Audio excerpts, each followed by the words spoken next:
जीवित परमेश्वर का प्रेम पत्र यशाया नबी की किताब अध्याय 5। अब मैं अपने प्रिय के लिए और उसकी दाख की बारी के विषय में गीत गाऊंगा। एक अति उपजाऊ टीले पर मेरे प्रिय की एक दाख की बारी थी। उसने उसकी मिट्टी खोदी और उसके पत्थर बीनकर उसमें उत्तम जाति की एक दाख लता लगाई। उसके बीच में उसने एक गुम्बद बनाया और दाख रस के लिए एक कुंड भी खोदा। तब उसने दाख की आशा की, परंतु उसमें निकम्मी दाखें ही लगी। अब हे यरूशलेम के निवासियों और हे यहूदा के मनुष्यों, मेरी और मेरी दाख की बारी के बीच न्याय करो। मेरी दाख की बारी के लिए और क्या करना रह गया जो मैंने उसके लिए न किया हो?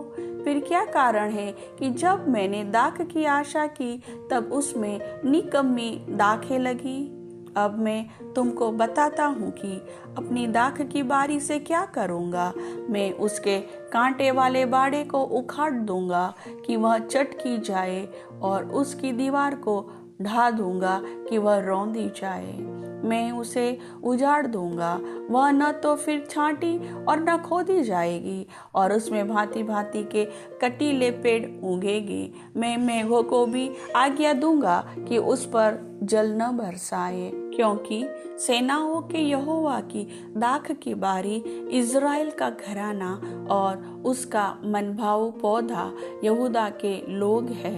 और उसने उनमें न्याय की आशा की, परंतु अन्याय देख पड़ा।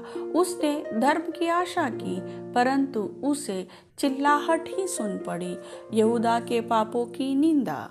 हाय उन पर जो घर से घर और खेत से खेत यहाँ तक मिलाते जाते हैं कि कुछ स्थान नहीं बचता कि तुम देश के बीच अकेले रह जाओ। सेनाओं के यहोवा ने मेरे सुनते कहा है, निश्चय बहुत से घर सुनसान हो जाएंगे और बड़े बड़े और सुंदर घर निर्जन हो जाएंगे, क्योंकि 10 बीघे की दाख की बारी से एक ही बत दाख मधु मिलेगा और होमेर भर के बीच से एक ही एपा अन्न उत्पन्न होगा। हाय उन पर जो बड़े तड़के उठकर मदिरा पीने लगते हैं और बड़ी रात तक दाख मधु पीते रहते हैं, जब तक उनको गर्मी न चढ़ जाए। उनके भोजों में वीणा, सारंगी, डफ, बांसुरी और दाख मधु ये सब पाए जाते हैं, परंतु वे यहोवा के कार्य की ओर दृष्टि नहीं करते और उसके हाथों के काम को नहीं देखते। इसलिए अज्ञानता के कारण मेरी प्रजा बंधुआई में जाती है।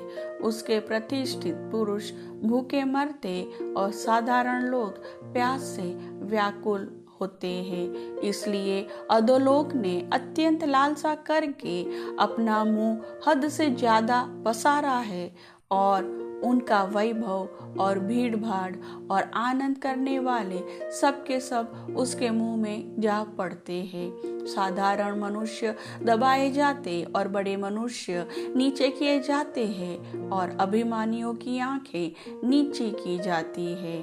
परंतु सेनाओं का यहोवा न्याय करने के कारण महान ठहरता और पवित्र परमेश्वर धर्मी होने के कारण पवित्र ठहरता है।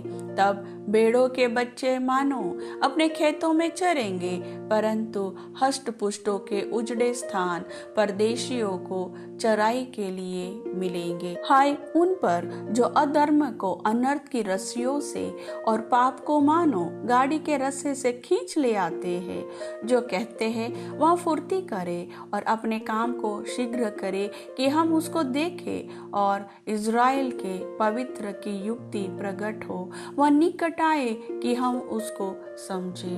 हाय उन पर जो बुरे को भला और भले को बुरा कहते, जो अंधियारे को उजियाला और उजियाले को अंधियारा ठहराते, और कड़वे को मीठा और मीठे को कड़वा करके मानते हैं। हाय उन पर जो अपनी दृष्टि में ज्ञानी और अपने लेखे बुद्धिमान हैं। हाय उन पर जो दाख मधु पीने में वीर और मदिरा को तेज बनाने में बहादुर है, जो घूस लेकर दुष्टों को निर्दोष और निर्दोषों को दोषी ठहराते हैं। इस कारण जैसे अग्नि की लौ से घूंटी भस्म होती और सूखी घास जलकर बैठ जाती है, वैसे ही उनकी जड़ सड़ जाएगी और उनके फूल धूल होकर उड़ जाएंगे, क्योंकि उन्होंने सेनाओं के यहोवा की व्यवस्था को निकम्मे जाना और इज़राइल के पवित्र के वचन को तुच्छ जाना है। इस कारण यहोवा का क्रोध अपनी प्रजा पर भड़का है और उसने उनके विरुद्ध हाथ बढ़ाकर उनको मारा है और पहाड़ कांप उठे और लोगों की लौथें सड़कों के बीच कूड़ा सी पड़ी है।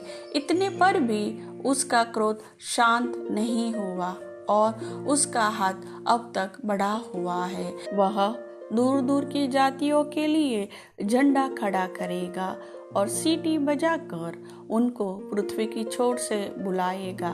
देखो, वे फुर्ती करके वेग से आएंगे, उनमें कोई थका नहीं, न कोई ठोकर खाता है, कोई ऊँघने या सोने वाला नहीं, किसी का फेटा नहीं खुला और किसी के जूतों का बंधन नहीं टूटा। उनके तीर शुद्ध और धनुष चढ़ाए हुए हैं, उनके घोड़ों के खुर वज्र के से और रथों के पहिए बवंडर सरीखे हैं। वे सिंह या जवान सिंह के समान गरजते हैं, वे गुर्रा कर अहेर को पकड़ लेते हैं और उसको ले भागते हैं और कोई उसे उनसे नहीं छुड़ा सकता। उस समय वे उन पर समुद्र के गर्जन के समान गरजेंगे और यदि कोई देश की ओर देखे तो उसे अंधकार और संकट देख पड़ेगा और ज्योति मेघों से छिप जाएगी। प्रभु वचन के सुनने वाले सभी भाई बहनों को वचन का आशीष दे। आमीन।